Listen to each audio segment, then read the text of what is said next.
ہم انسانوں کی نیچر ہے کہ ہمیں یقین صرف ان چیزوں پر آتا ہے جو ہم اپنی آنکھوں سے دیکھتے ہیں، یا پھر ہماری سوچ ہمیں جتنا سمجھانے کی کوشش کرتی ہے۔ لیکن اس دنیا میں کئی ایسی حقیقتیں موجود ہیں جو ہمارے سامنے رہتے ہوئے بھی ہمیں نظر نہیں آتی۔ اگر نظر آ بھی جائیں تو ہماری سوچ اس کو ایکسپٹ کرنے کی قابلیت نہیں رکھتی۔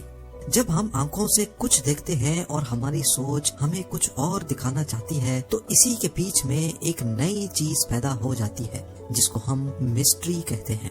ایسی ہی ایک مسٹری انڈونیشیا کے جاوا آئی لینڈ پہ اس پہاڑ کے اندر موجود ہے۔ دور سے دیکھنے پر یہ کسی بھی نارمل پہاڑ کی طرح دکھتا ہے، لیکن اس کی ٹاپ پر جا کر جو کچھ دیکھنے کو ملتا ہے وہ کسی بھی طرح سے نارمل نہیں ہے۔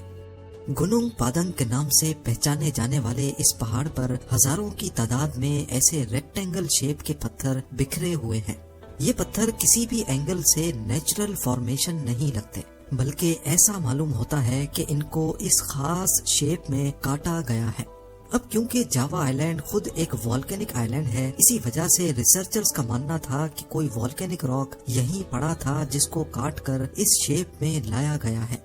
لیکن پتھروں کے سیمپلز لینے کے بعد معلوم پڑا کہ یہ پتھر یہاں کے ہیں ہی نہیں، اور اس بات کا مطلب تھا کہ قریب ان 50,000 پتھروں کے بلاکس کو کہیں اور کاٹا گیا تھا اور پھر ایک ایک کر کے اس پہاڑ کے اوپر چڑھایا گیا۔ پہاڑ کی ٹاپ لیئر پر یہ پتھر رینڈملی بکھرے ہوئے ہیں، لیکن کچھ اسپاٹس میں یہ ایک دوسرے کے اوپر ترتیب سے رکھے ہوئے بھی پائے گئے۔ اور صرف اتنا ہی نہیں بلکہ ان کے بیچ میں گارا یعنی سیمنٹ جیسے مکسچر کو بھی ڈالا گیا تھا۔ وہ جو لوگ بھی تھے، ایسا معلوم ہوتا ہے کہ وہ اس پہاڑ کے اوپر کوئی ٹیریس یا کوئی کنسٹرکشن کرنا چاہتے تھے۔ ریسرچرز اس معاملے کو جتنا زیادہ انویسٹیگیٹ کر رہے تھے وہ اتنا زیادہ سرپرائز بھی ہو رہے تھے۔ ٹاپ لیئر پہ پتھروں کے بیچ میں موجود گارے کی جب ریڈیو کاربن ڈیٹنگ کی گئی تو معلوم پڑا کہ یہ 2500 سال پرانا ہے، لیکن جب ایکسکیویشن کی گئی تو 20 فٹ کی گہرائی پر ریسرچرز کو یہاں 7500 سال پرانے گارے کے سیمپلز بھی ملے۔ ٹاپ لیئر پر 2500 تو 20 فٹ کی گہرائی پر 7500 سال پرانے سیمپلز ملنے کا مطلب یہ تھا کہ یہاں کوئی اینشینٹ سیویلائزیشن بستی تھی جو وقت کے ساتھ ساتھ کسی بہت بڑے اسٹرکچر کو کمپلیٹ کر رہی تھی۔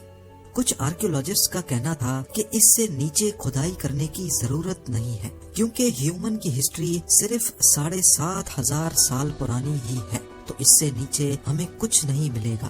لیکن لوکل جیولوجسٹ ابھی بھی سیٹسفائیڈ نہیں تھے۔ انہوں نے اس پہاڑ پر کور ڈرلنگ کرنے کا فیصلہ کیا۔ کور ڈرلنگ میں ایک ہالو پائپ کو زمین میں ڈرل کیا جاتا ہے، اور جب وہ پائپ واپس باہر نکالا جاتا ہے تو زمین کے اندر جو کچھ بھی ہوگا اس کے سیمپلز ایک کور کی صورت میں پائپ کے اندر جمع ہو جاتے ہیں۔ حیرت انگیز طور پہ کور ڈرلنگ سے جو سیمپلز نکل کر آئے ان پر یقین لانا واقعی بہت مشکل تھا، خاص طور پر آرکیولوجسٹ کے لیے۔ پہلی 2 لیئرز یعنی 20 فٹ کی گہرائی کے سیمپلز تو 3000 سے لے کر 7500 سال پرانے ہی تھے، لیکن 50 فٹ کی گہرائی سے بھی گارے کے کچھ سیمپلز نکل کر آئے جو 11600 سال پرانے تھے۔ یہ سال تھا 9600 BC اور تب ارتھ پر آخری آئس ایج چل رہی تھی۔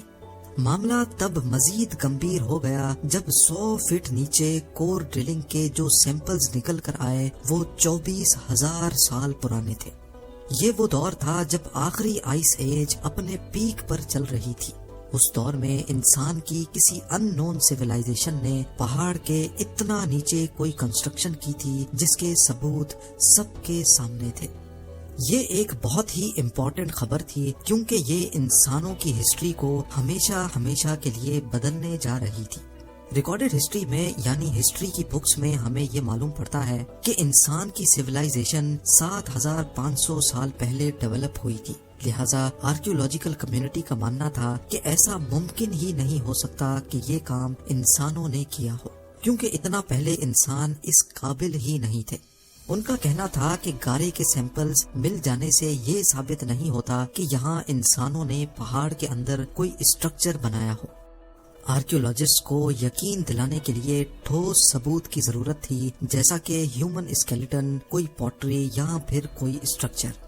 دوسری طرف لوکل جیولوجسٹ نے اپنی ریسرچ جاری رکھی۔ انہوں نے پہاڑ پر GPR اور سائزمک ٹوموگرافی جیسی لیٹسٹ ٹیکنالوجی کی مدد سے اسکین کرنے کا فیصلہ کیا۔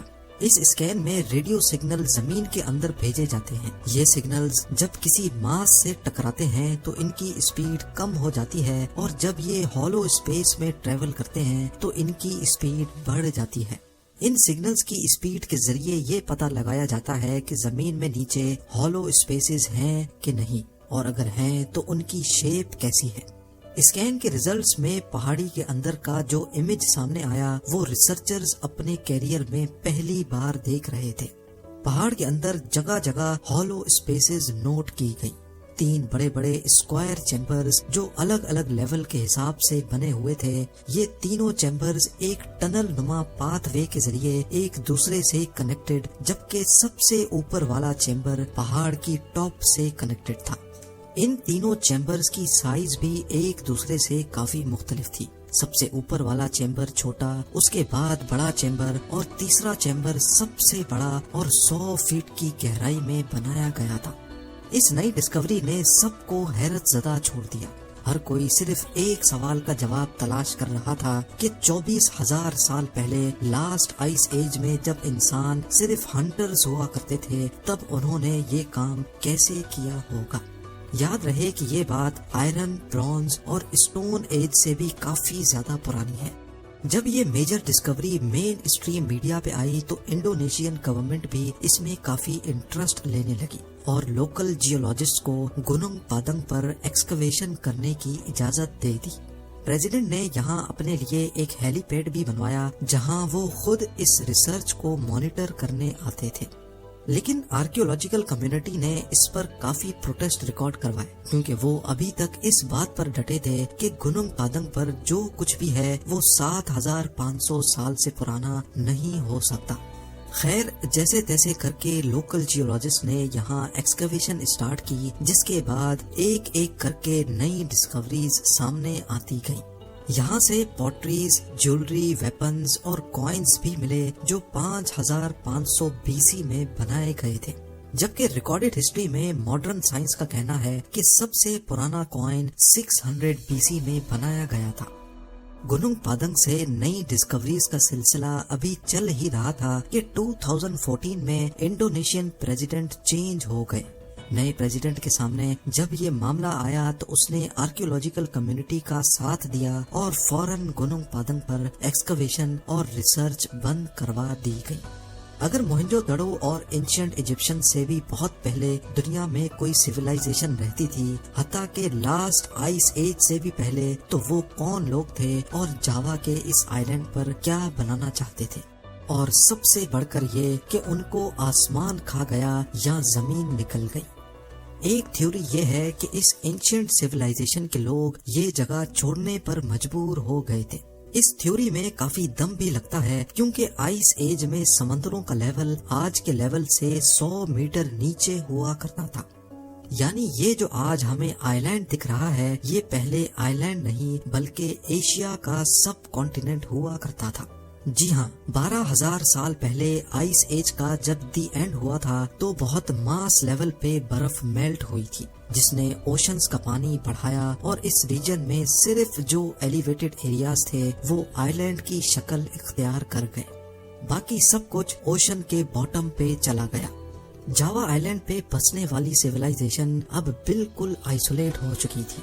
وہ اپنے دوسرے ساتھیوں سے بچھڑ چکے تھے، اور شاید وقت کے گزرتے وہ ہمیشہ ہمیشہ کے لیے اپنی پہچان بھی بھول گئے۔